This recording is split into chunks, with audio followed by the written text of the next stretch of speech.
إن الحمد لله والصلاة والسلام على من لا نبي بعده.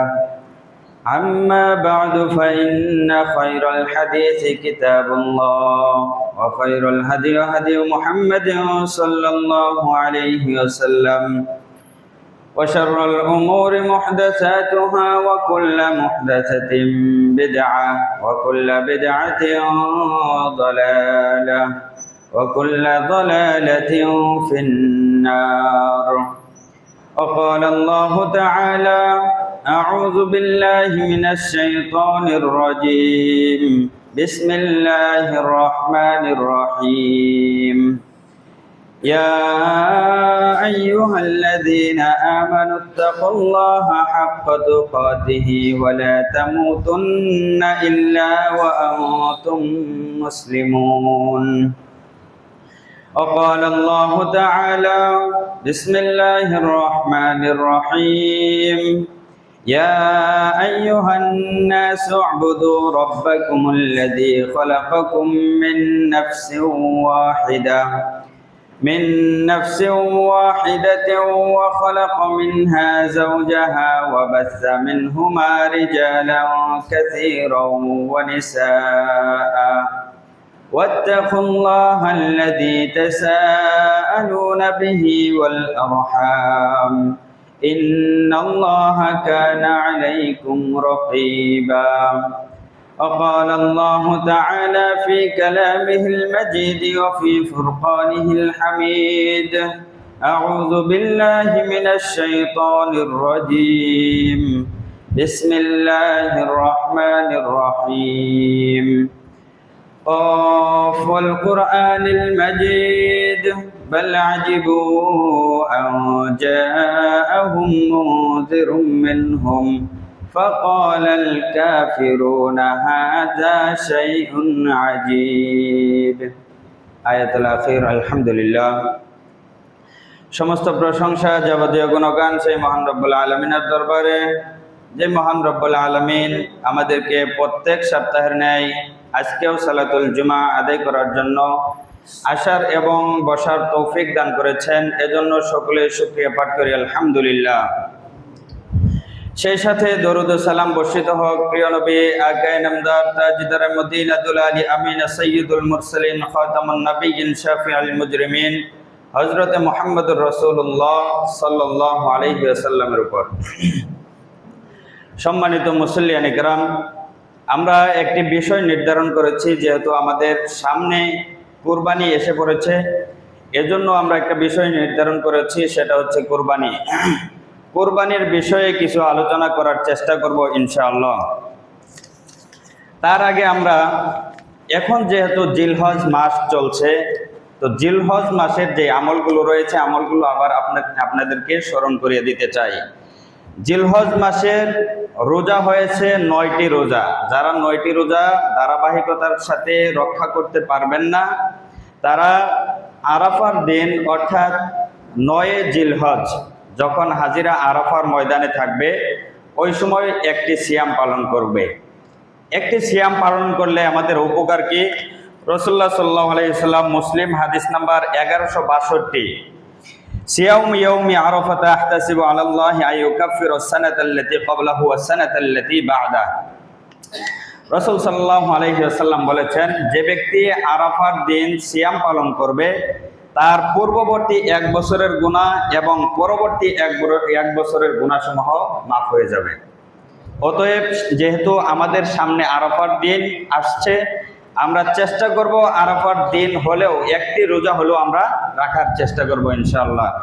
2 নম্বর হচ্ছে তাকবীর পাঠ করা। এখন থেকে আমরা তাকবীর পাঠ করার চেষ্টা করব। আল্লাহু আকবার, আল্লাহু আকবার, লা ইলাহা ইল্লাল্লাহু, আল্লাহু আকবার, আল্লাহু আকবার, ওয়ালিল্লাহিল হামদ। এই তাকবীরটুকু আমরা পাঠ করার চেষ্টা করব ইনশাআল্লাহ। 3 নম্বর বিষয় হচ্ছে, যাদের সামর্থ্য রয়েছে তারা হজ এবং উমরা এই দিনের ভিতরে আপনারা পালন করার চেষ্টা করবেন, হজ পালন করার চেষ্টা করবেন। 4 নম্বর বিষয়, আমরা দীর্ঘ 2 সপ্তাহ খুতবা দিয়েছিলাম, প্রায় 15টির মতো সৎ আমলগুলো নিয়ে আমরা কথা বলার চেষ্টা করেছিলাম। সৎ আমল কি কি এগুলো আমরা আলোচনা করেছিলাম। তো এই 9 দিনের ভিতরে আমরা সৎ আমলের দিকে মনোযোগী হব। সৎ আমল, যাতে আমরা ভালো কাজগুলো করতে পারি, এই কাজের দিকে আমাদেরকে অগ্রসর হতে হবে। 5 নম্বর বিষয় হচ্ছে এই 9 জিলহজ পর্যন্ত বিশুদ্ধভাবে যারা অন্যায়ভাবে অনাচারভাবে যে কোনোভাবে আল্লাহ তাআলার সাথে অন্যায় করছেন, পাপ কাজ করছেন, তো বিশুদ্ধভাবে এই 9 দিনের ভিতরে ভালোভাবে তওবা করতে হবে, বিশুদ্ধ আকারে তওবা করতে হবে, যাতে ওই গুনাহের ভিতরে আর জীবনে না যাওয়া হয়, এরকম ভাবে তওবা করতে হবে। 6 নম্বর বিষয় হচ্ছে কোরবানি করা। এই 6টি বিষয়, আরো অনেকগুলো আমল রয়েছে, এগুলো হচ্ছে গুরুত্বপূর্ণ আমল। এই আমলগুলোর কথা আমরা কেন বলি? প্রত্যেক বছরে যখন জিলহজ মাস চলে আসে তখন আমরা খুতবাতে দাঁড়িয়ে যাই, এই আমলগুলোর কথা আমরা মুসল্লিদেরকে অবগত করি, আমরা নিজেরাও সচেতন হই, এগুলো পালন করার চেষ্টা করি। কি জন্য? রাসূল সাল্লাল্লাহু আলাইহি ওয়াসাল্লাম বলেছেন, বুখারী হাদিস নাম্বার 969, এই হাদিসের মধ্যে বলেছেন, মা মিন আইয়ামিল আমালিস সালিহু ফিহা আহাব্বু ইলাল্লাহি মিন হাযিহিল আইয়ামিল 10। আল্লাহ সুবহানাহু ওয়া তাআলার কাছে এই 10 দিনের আমলের চেয়ে আর কোনো উত্তম আমল আল্লাহ তাআলার কাছে নেই। অর্থাৎ এই 10 দিনের আমল আল্লাহ সুবহানাহু ওয়া তাআলার কাছে খুবই গুরুত্বপূর্ণ আমল। আল্লাহ সুবহানাহু ওয়া তাআলা এই আমলগুলোকে পছন্দ করেন। অতএব আমরা যেহেতু আমাদের মাঝে জিলহজ মাস চলছে, অতএব এই আমলগুলো আমাদেরকে বেশি বেশি করতে হবে। আল্লাহ সুবহানাহু ওয়া তাআলা আমাদেরকে তৌফিক দান করুন, সকলে বলেন আমিন। আমাদের যেহেতু সামনে কোরবানি, অতএব আমাদের অন্য বিষয়ে আলোচনা না করে কোরবানির বিষয়ে যেই মাসালাগুলো আছে সেগুলো সম্পর্কে আমাদের আলোচনা করা এবং জানা দরকার। এজন্য আমরা কোরবানির বিষয়ে আলোচনা করার চেষ্টা করব। প্রথমে আসেন কোরবানির ইতিহাস, হাবিল এবং কাবিলের ইতিহাস। এটা পৃথিবীর শুরুযুগ থেকেই, অর্থাৎ মানুষ সৃষ্টির পরে থেকেই কোরবানি চালু হয়েছে। অতএব হাবিল এবং কাবিলের ঘটনা সকলেই জানেন, ওখান থেকেই কোরবানির উৎপত্তি, ওখান থেকেই কোরবানি চালু হয়েছে। 2 নম্বর বিষয় হচ্ছে ইব্রাহিম এবং ইসমাইল আলাইহিস সালাতু ওয়াস সালাম, এদের কথা আল্লাহ সুবহানাহু ওয়া তাআলা পবিত্র কোরআনের সূরা সফফাতের 102 নম্বর আয়াত থেকে 108 নম্বর আয়াতের মধ্যে উল্লেখ করেছেন। কি উল্লেখ করেছেন? আল্লাহ সুবহানাহু ওয়া তাআলা বলেছেন, ফালাম্মা বালাগা মা'হু সায়া ক্বালা ইয়া বুনাইয়া ইন্নী আরা ফিল মানামি আন্নী আযবাহুকা ফানজুর মাযা তারা। ইব্রাহিম আলাইহিস সালাতু ওয়াস সালাম যখন বৃদ্ধ বয়সে পৌঁছালেন, তখন আল্লাহ সুবহানাহু ওয়া তাআলা একটি পুত্র সন্তান, একজন ছেলে সন্তান ইব্রাহিম আলাইহিস সালাতু ওয়াস সালামের ঘরে দান করলেন। তো ছেলের বয়স যখন তার বাবার সাথে চলাফেরার উপনীত হয়, অর্থাৎ ছেলে যখন তার বাবার সাথে ঘোরাফেরা করতে পারে, চলাফেরা করতে পারে বা বায়না ধরতে পারে, এই সময় উপযোগী হয়েছে, তখন ইব্রাহিম আলাইহিস সালাতু ওয়াস সালামকে স্বপ্ন দেখানো হয়েছে। আমি শুধু অনুবাদটুকু বলছি, তো ব্যাখ্যা করার সময় হবে না। ইব্রাহিম আলাইহিস সালাতু ওয়াস সালামকে স্বপ্ন দেখানো হয়েছে। কি স্বপ্ন দেখলেন? যে ইসমাইল আলাইহিস সালাতু ওয়াস সালামকে জবাহ করছেন। তো এখানে বলছেন ফানজুর মাজা তারা, আন্নী আযবাহুকা ফানজুর মাজা তারা। এখন এই স্বপ্ন যে দেখেছেন, স্বপ্ন দেখার পর ইসমাইল আলাইহিস সালাতু ওয়াস সালামকে জিজ্ঞাসা করলেন যে তোমার অভিমত কি, তুমি কি চাও, তোমার মত কি, তুমি কি ব্যক্ত করতে চাও? তখন ইসমাইল আলাইহিস সালাতু ওয়াস সালাম ছোট্ট শিশু, সে বলছে, ক্বালা ইয়া আবাতি ফাআল মা তুমার, হে আমার বাবা, আপনাকে যা আদেশ করা হয়েছে তাই বাস্তবায়ন করুন। দেখেন, পিচ্ছি একজন মানুষ, এরকম যদি আমাদের মাঝে ছোট মানুষ যদি থাকতো, যদি বাবা তার ছেলেকে জবাহ করতে চাইতো, তার ছেলে ওখান থেকে পালিয়ে যেত। তো ইসমাইল আলাইহিস সালাতু ওয়াস সালাম এই কথা বলছেন যে ইফআল মা তুমার, আপনাকে যা আদেশ করা হয়েছে তাই করুন। তারপর বলছে সাতাজিদুনি ইনশাআল্লাহু মিনাস সাবিরিন, নিশ্চয় আমাকে সবরকারীদের মধ্যেই আমাকে পাবেন, অর্থাৎ ধৈর্যশীলদের ভিতরেই আমাকে পাবেন। তো আল্লাহ সুবহানাহু ওয়া তাআলা এই আয়াতগুলো পেশ করেছেন এক এক করে। ফালাম্মা আসলামা ওয়া তাল্লাহু লিল জাবিন, যখন উভয়ে আনুগত্য প্রকাশ করলো, যে তারা উভয় মত প্রকাশ করলো, যে একজনে জবাহ করতে চেয়েছে আরেকজন জবাহ করতে দিবে, যখন উভয়ে তাদের মতামতটাকে প্রাধান্য দিয়ে যখন একমত পোষণ করলো, তখন আল্লাহ ইব্রাহিম আলাইহিস সালাম তার ছেলেকে চিৎ করে কাত করে শুইয়ে দিলেন। শুইয়ে দেওয়ার পর ওয়ানাদাইনাহু আইয়া ইব্রাহিম, আল্লাহ তাআলা বলতেছেন, হে ইব্রাহিম, তুমি কি তোমার যে স্বপ্নটাকে এটাকে তুমি বাস্তবায়ন করে ছেড়ে দিবে? আল্লাহ তাআলা বলতেছেন যে তোমার যে স্বপ্ন দেখিয়েছি এটাকে তুমি বাস্তবায়ন করবে? তারপর বলছেন কদ সাদ্দাকাতার রুইয়া ইন্না কাযালিকা নাজজিল মুহসিনিন, তুমি সত্যকে পরিণত করে দেখিয়েছো। অর্থাৎ ইব্রাহিম আলাইহিস সালাতু ওয়াসসালাম যখন তার ছেলেকে জবাই করবে মত পোষণ করেছে, আনুগত্য পোষণ করেছে, তখন আল্লাহ সুবহানাহু ওয়া তাআলা বুঝেছেন যে তুমি সত্যকে পরিণত করে দেখিয়েছো। ইন্না কাযালিকা নাজজিল মুহসিনিন, আমি এভাবেই সৎকর্মশীলদেরকে প্রতিদান দিয়ে থাকি। কিভাবে দিয়ে থাকেন? পরে বলছেন ওয়াফাদাইনাহু বিযিবহিন আযীম, আমি এভাবেই দিয়ে থাকি যে ওই শিশুটিকে ছেড়ে দিয়ে জান্নাত থেকে একটি উট অথবা দুম্বা তার নামে কোরবানি চালিয়ে দিলাম। অতএব এই ঘটনা থেকে আমরা বুঝি যে যদি কোনো মানুষ সৎকর্ম করে, ভালো আমল করে, খালেস নিয়তে করে, তাহলে এই নিয়তগুলো আল্লাহ সুবহানাহু ওয়া তাআলার কাছে গ্রহণযোগ্য হয়ে যায় এবং কি তার ভিতরে যদি কল্যাণকর না থাকে তাহলে সেটা অন্য ধারা বা অথবা অন্য কোনো মাধ্যমে আল্লাহ সুবহানাহু ওয়া তাআলা চালিয়ে দেন। তারপর বলছেন ওয়াতারাকনা আলাইহি ফিল আখিরিন, আমি এটা এজন্যই করেছি ওয়াতারাকনা আলাইহি ফিল আখিরিন, যাতে পরবর্তীদের জন্য ঐতিহ্য হয়ে থাকে, পরবর্তী যে লোক সংখ্যা আসবে তারা যাতে এই ঘটনা থেকে শিক্ষা নিতে পারে। অতএব ইব্রাহিম আলাইহিস সালাতু ওয়াসসালাম তার পুত্র সন্তানকে কলিজার টুকরা, সবচেয়ে প্রিয় বস্তু, তাকে কোরবানির জন্য আনুগত্য পোষণ করেছিলেন। অতএব এই ঘটনা থেকে আমাদেরকেও শিক্ষা নিতে হবে। এই শিক্ষা এটা হচ্ছে আমাদের যদি কোনো পশু আমরা জবাই করি, আমাদের প্রিয় যে পশুটা সেটাকে জবাই করতে হবে। তারপর আসেন কোরবানির ফজিলত সম্পর্কে আমরা কিছু আলোচনা করার চেষ্টা করি। কোরবানির গুলোর ফজিলত কি? আমরা তো কোরবানি করি, যে আমরা যাদের টাকা রয়েছে বিশাল বড় বড় ষাঁড় গরু কিনে আমরা কোরবানি দিই। তো এই কোরবানিগুলোর ফজিলত কি রয়েছে? এক নম্বর ফজিলত হচ্ছে এই কোরবানির বিষয়টি হচ্ছে আল্লাহ সুবহানাহু ওয়া তাআলার নিকট অত্যন্ত প্রিয় একটি আমল। হাদিসের ভিতরে উল্লেখ করেছেন মা আমিলা ইবনু আদম ইয়াউমুন নাহরি আমালান আহাব্বু ইলাল্লাহি মিন আহরাকিদ দামি,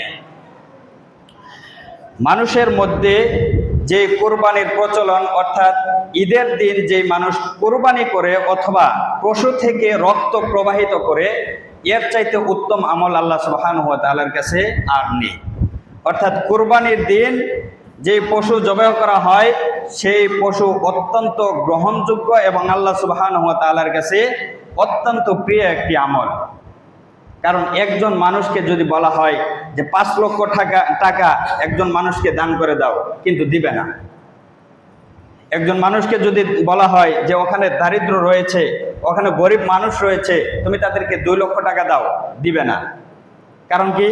কারণ হচ্ছে এই নিজের পশু কুরবানি করে এবং কি এই গোশতগুলো নিজে খায় এবং গরিব দুঃখীদেরকে খাওয়ায়। অতএব আল্লাহ সুবহানাহু ওয়া তাআলার কাছে এই কুরবানির দিন, অর্থাৎ পশুকে জবাই করা, পশুর রক্ত প্রবাহিত করা, এটা আল্লাহ সুবহানাহু ওয়া তাআলার কাছে সবচেয়ে উত্তম আমল। 2 নম্বর বিষয় হচ্ছে কুরবানির তাকওয়া অর্জনের মাধ্যম। কুরবানির মাধ্যমে আমাদের তাকওয়া অর্জিত হয়।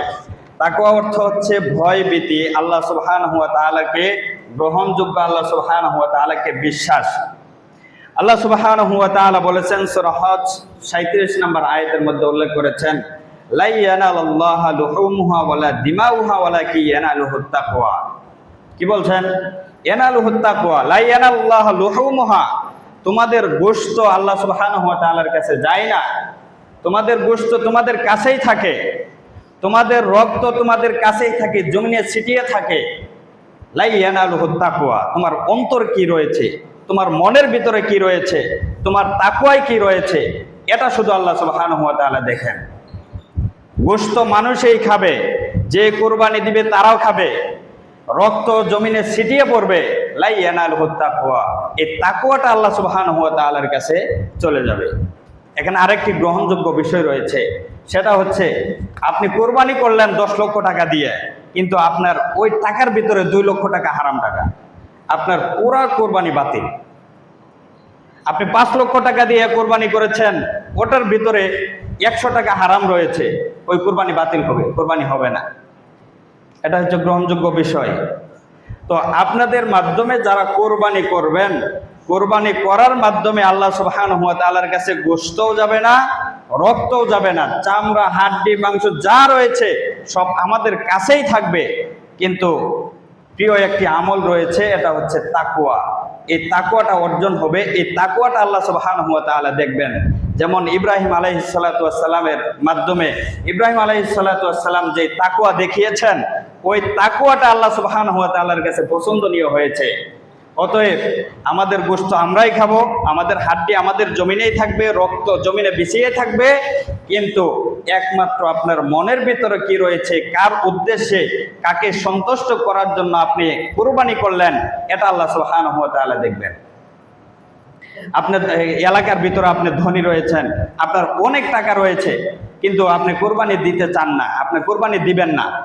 তখন আপনার মনের মধ্যে এমন একটা দাগা দিল যে আমি যদি কোরবানি না দেই এলাকার মানুষ কি বলবে, অথবা আমি এলাকার ভিতরে ধনী মানুষ, আমি যদি কোরবানি না দেই তাহলে অনেক মানুষ এই কোরবানি থেকে পিছিয়ে যাবে, অথবা অনেক মানুষ আমাকে অবহেলা করবে যে ধনী মানুষ কিপটামি করে তারা কোরবানি দেয় না।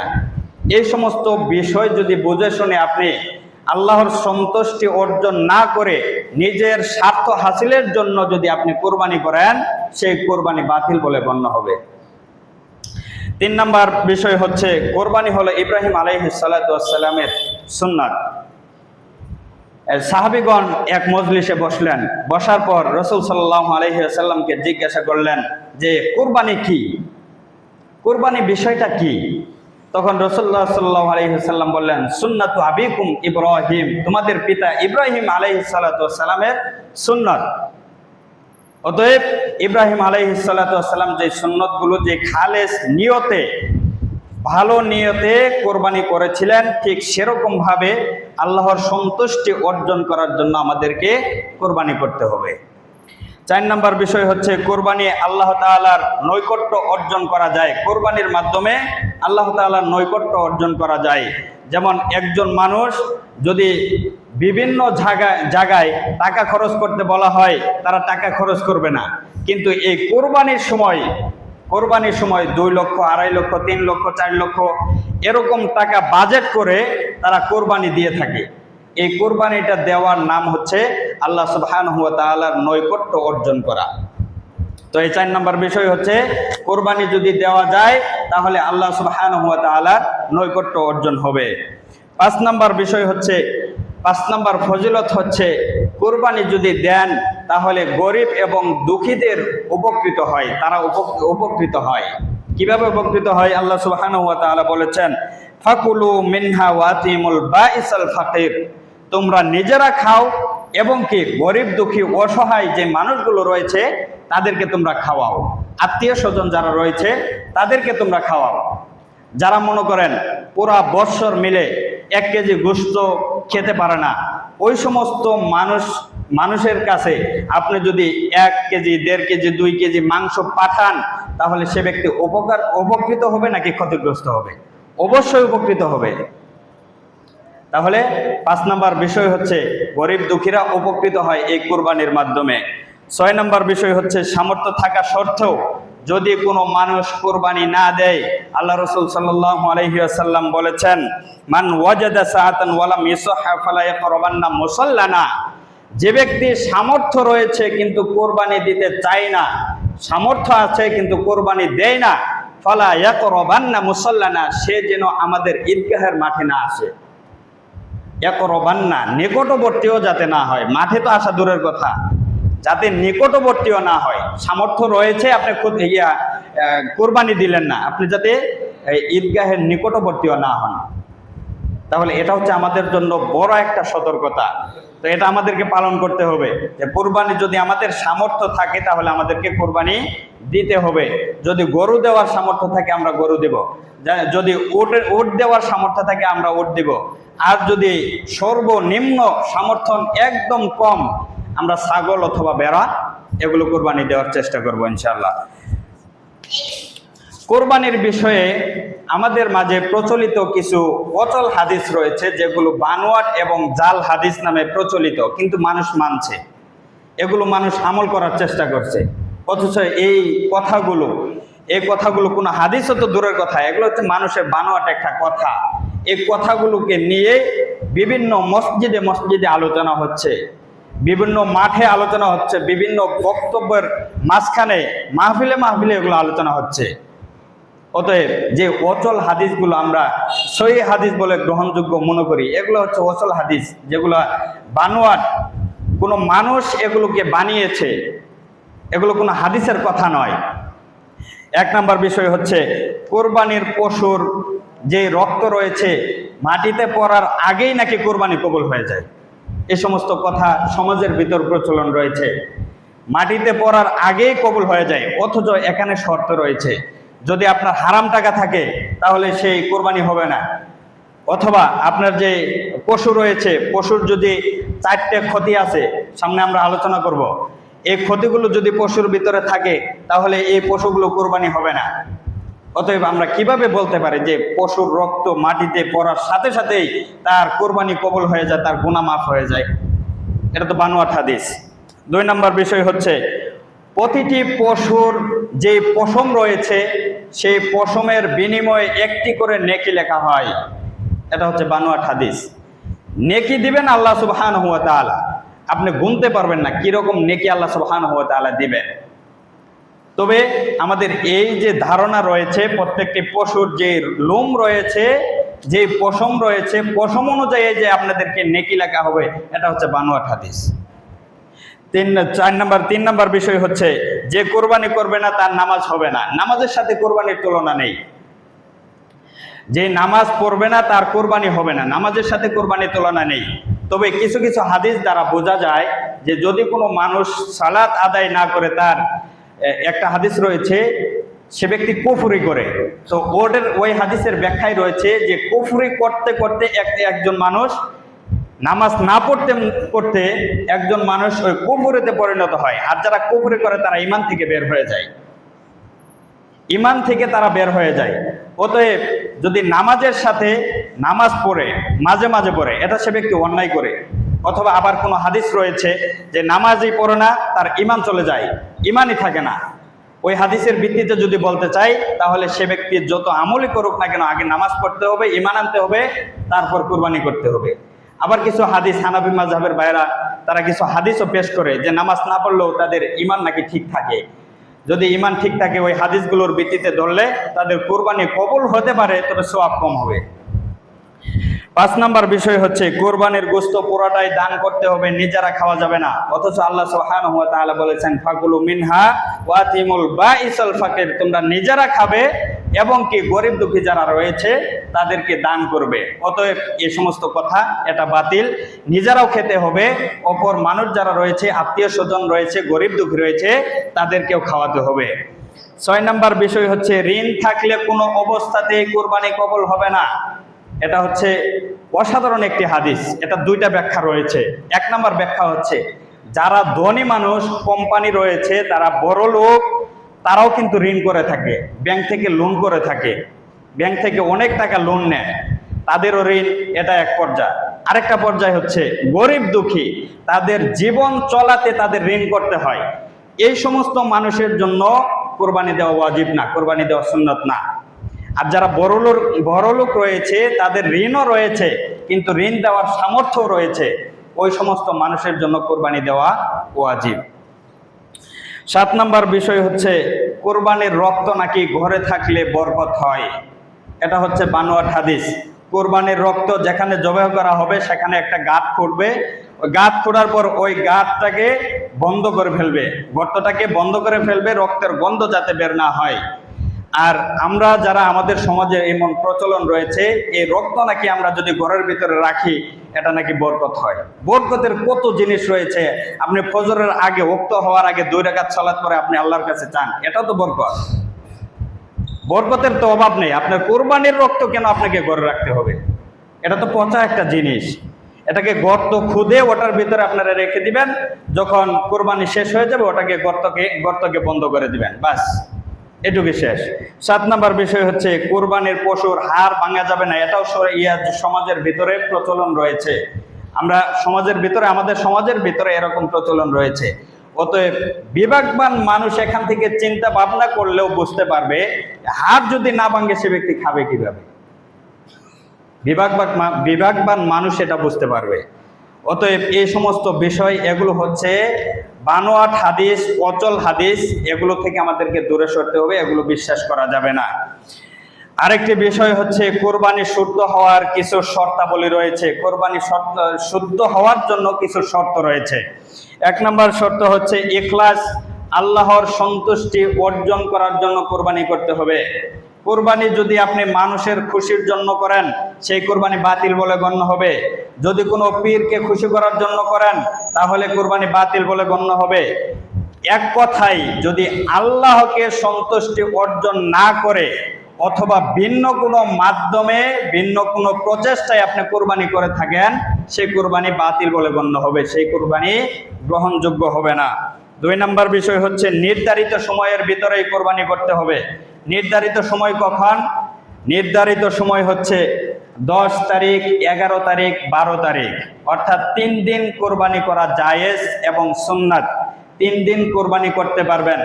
একদিন হচ্ছে ঈদের দিন, সালাতের পরে, ঈদের দিন সালাতের পরে কোরবানি করা। 2 নম্বর বিষয় হচ্ছে তার পরের দিন কোরবানি করা। 3 নম্বর বিষয় হচ্ছে তার পরের দিন কোরবানি করা। এরপরে আর কোরবানি করার কোনো বিধান নেই। অতএব সময় মতো আমাদেরকে কোরবানি করতে হবে। 3 নম্বর বিষয় হচ্ছে, 3 নম্বর শর্ত হচ্ছে নির্ধারিত শরীয়ত নির্ধারিত পশু হতে হবে। যদি কোনো মানুষ ঘোড়া কোরবানি করে, তাহলে ঘোড়া কোরবানি শুদ্ধ নয়। যদি কোনো মানুষ খরগোশ কোরবানি করে, এটা শুদ্ধ নয়। যদি কোনো মানুষ হাঁস অথবা মুরগি কোরবানি করে, এগুলো শুদ্ধ নয়। অতএব শরীয়ত নির্ধারিত যে পশুগুলো রয়েছে, সেই পশুগুলোকে আমাদেরকে কোরবানি করতে হবে। আল্লাহ সুবহানাহু ওয়া তাআলা সূরা হজ 34 নম্বর আয়াতের মধ্যে উল্লেখ করেছেন, ইয়াযকুরু ইসমাল্লাহি আলা মা রাযাকাহুম মিন বাহিমাতিল আনআম। বাহিমাতিল আনআম এটার অর্থ হচ্ছে চতুষ্পদ যন্ত্র, 4 পাওয়ালা যন্ত্র। 4 পাওয়ালা যন্ত্র থেকেও আবার কিছু ভাগ রয়েছে। এগুলো হচ্ছে গরু, মহিষ, ছাগল, ভেড়া, দুম্বা আর হচ্ছে উট। মহিষ নিয়ে কিছু দ্বিধাদ্বন্দ্ব রয়েছে। এটা কিছু আলেম শ্রেণী বলেছেন যে মহিষ এবং গরু এক জাত, মহিষ এবং গরু এক শ্রেণীর ভিতরেই পড়ে। গরু এবং মহিষ উভয়টি এক শ্রেণীর মধ্যেই পড়ে, উভয়টি কোরবানি করা জায়েজ, কোরবানি করতে পারবেন। 4 নম্বর বিষয় হচ্ছে পশুর নির্ধারিত বয়স হতে হবে। পশুর ধরেন উট মাত্র 6 মাস অথবা 1 বছর হয়েছে, ওই উট কোরবানি হবে না। কোরবানি করতে হলে, উট যদি কোরবানি করতে চান, অবশ্যই আপনাকে 5 বছর পূর্ণ হতে হবে। উট কোরবানি করতে হলে আপনাকে 5 বছর পূর্ণ হতে হবে। 2 নম্বর গরু এবং মহিষ, এগুলো যদি কোরবানি করতে চাই, তাহলে অবশ্যই 2 বছর প্লাস হতে হবে, 2 বছরের অধিক হতে হবে। তাহলে আমরা গরু কোরবানি করতে পারবো, গরু এবং মহিষ কোরবানি করতে পারবো। 3 নম্বর বিষয় হচ্ছে ছাগল এবং ভেড়া, এগুলো 1 বছর প্লাস হতে হবে। 1 বছরের ঊর্ধ্বে হলে আমরা কোরবানি করতে পারবো। অতএব আবার কিছু আলেমে ব্যাখ্যা করেছেন 6-7 মাসের কিছু বাচ্চা অনেক ধরনের ফুলে যায় অথবা মোটা হয়ে যায় বা বড় হয়ে যায়, ওগুলোকেও কোরবানি করা কিছু আলেমে জায়েজ বলেছেন। 5 নম্বর বিষয় হচ্ছে পশু ত্রুটি মুক্ত হতে হবে। যদি কোনো পশুর ত্রুটি থাকে অথবা ভুল থাকে, যেমন 4টি ত্রুটি রয়েছে। 1 নম্বর হচ্ছে 1 চোখ কানা। যদি কানা পশু থাকে দেখে শুনে কিনতে হবে। যদি কানা পশু থাকে, সেই পশু দিয়ে কোরবানি কবুল হবে না, আপনি যত টাকা দিয়ে কিনেন। এটা হাদিসের কথা। আপনি যত টাকা দিয়ে কিনেন না কেন, আপনার পশু যদি কানা থাকে, অন্ধ থাকে, তাহলে সেই পশু কোরবানি গ্রহণযোগ্য হবে না। 2 নম্বর বিষয় হচ্ছে স্পষ্ট রোগে আক্রান্ত। রোগ দেখা যায় যে এই গরুটা রোগে আক্রান্ত, তাহলে ওই পশু দিয়ে কোরবানি করা গ্রহণযোগ্য হবে না, ওই পশু কোরবানি চলবে না। 3 নাম্বার বিষয় হচ্ছে খুবই দুর্বল, একবারে জীর্ণ শীর্ণ, তাদের ভিতরে গোশত নাই, পশুর ভিতরে গোশত নাই, একদম হাড় বের হয়ে পড়েছে, এই সমস্ত পশু দিয়ে কোরবানি হবে না।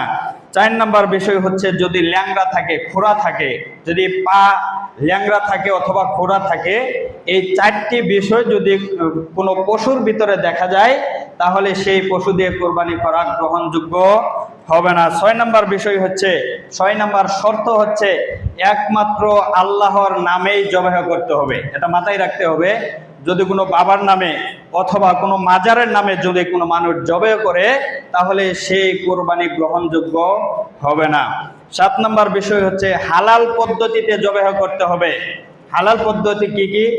আপনার ছুরিকে ধারালো করতে হবে এবং কি আপনি যে পশুটিকে শুইয়েছেন আরেকটি পশু যাতে ওই যেই পশুটাকে শুয়াইছেন ওই পশুটাকে না দেখে আড়ালে জবাহ করতে হবে।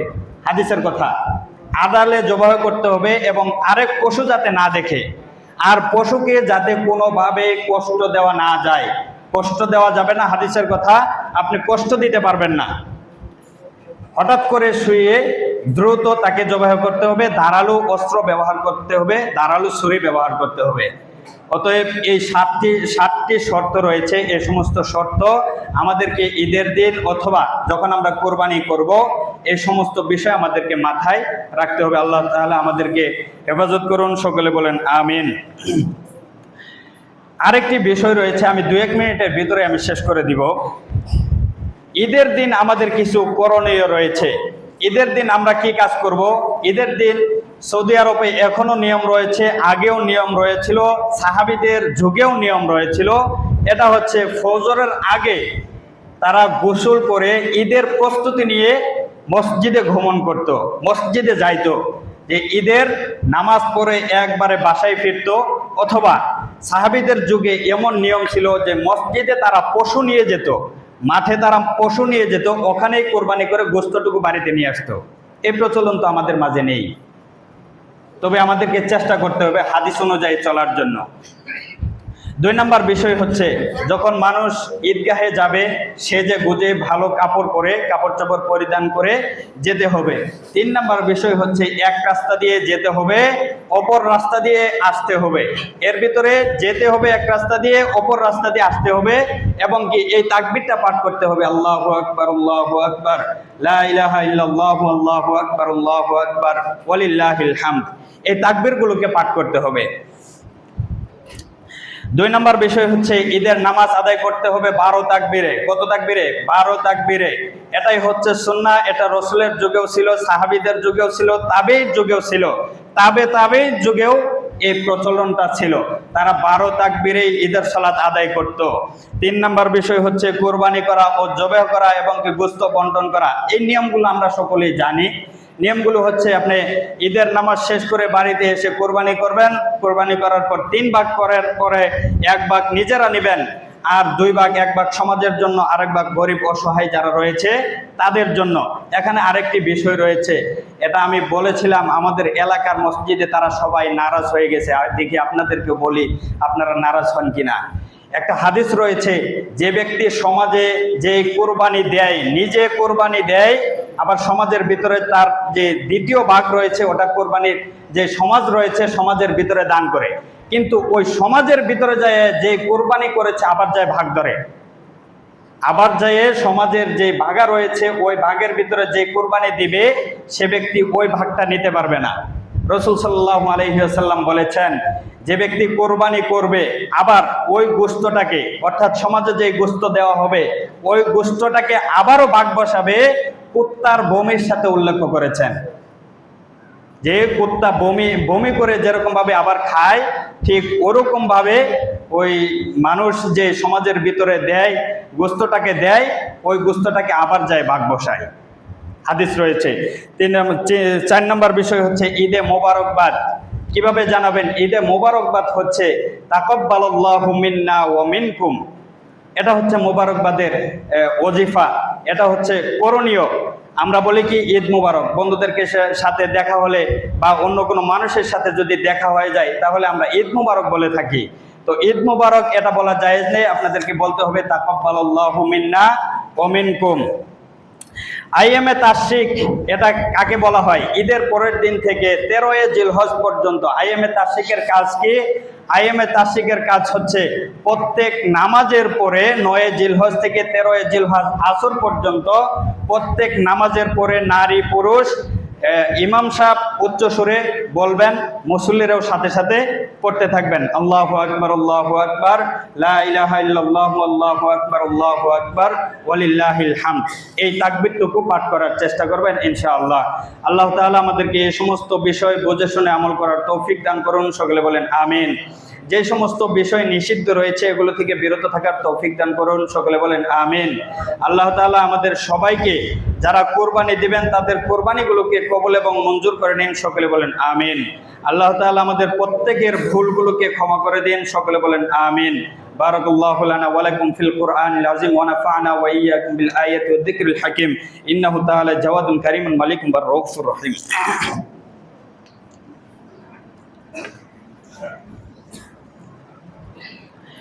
إن الله وملائكته يصلون على النبي يا أيها الذين آمنوا صلوا عليه وسلموا تسليما اللهم صل على محمد وعلى آل محمد كما صليت على إبراهيم وعلى آل إبراهيم إنك حميد مجيد اللهم بارك على محمد وعلى آل محمد كما باركت على إبراهيم وعلى آل إبراهيم إنك حميد مجيد। আল্লাহ তাআলা আমাদের সবাইকে 5 ওয়াক্ত সালাত আদায় করার তৌফিক দান করুন, সকলে বলেন আমিন।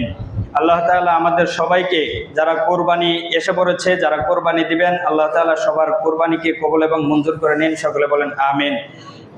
বিশেষ দ্রষ্টব্য আমাদের একজন ছাত্র আফফান নামে একজন ছাত্র রয়েছে, তিনি অনেক অসুস্থ। খুতবার মাধ্যমে যেহেতু আলোচনা করার পরে খুতবায় যেহেতু দোয়া করলে আল্লাহ তাআলা এই দোয়াগুলোকে কবুল করে নেন, তাই আমরা সকলে অন্তরে অন্তঃস্থল থেকে খাঁটি দিলে মনে প্রাণে আমার এই ছাত্রটার জন্য আপনারা দোয়া করবেন। তিনি খুবই অসুস্থ, অনেক দিন যাবত অসুস্থ। আপনারা সকলেই নামাজের পরে আপনারা যে কোনোভাবে খাস দিলে এককভাবে হলেও আমার এই ছাত্রটির জন্য দোয়া করার চেষ্টা করবেন ইনশাআল্লাহ। আল্লাহ আমার এই ছাত্রটাকে পরিপূর্ণ সুস্থতা দান করে দিন, সকলে বলেন আমিন। আল্লাহ তাআলা আমার এই ছাত্রটাকে পবিত্র, এবং তিনি একজন শিশু, খুবই ছোট মানুষ, অনেকই অসুস্থ, এই সুস্থটাকে পরিপূর্ণ সুস্থতা দান করে দিন আল্লাহুম্মা আমিন। আল্লাহ তাআলা তাকে সুস্থতা ফিরিয়ে দিয়ে আল্লাহ তাআলা যেন আমাদের মাঝে আবারও ফিরিয়ে দেন, সকলে বলেন আমিন। ওয়া আখির দাওয়ানা আলহামদুলিল্লাহি রাব্বিল আলামিন। আসসালামু আলাইকুম ওয়া রাহমাতুল্লাহি ওয়া বারাকাতুহু।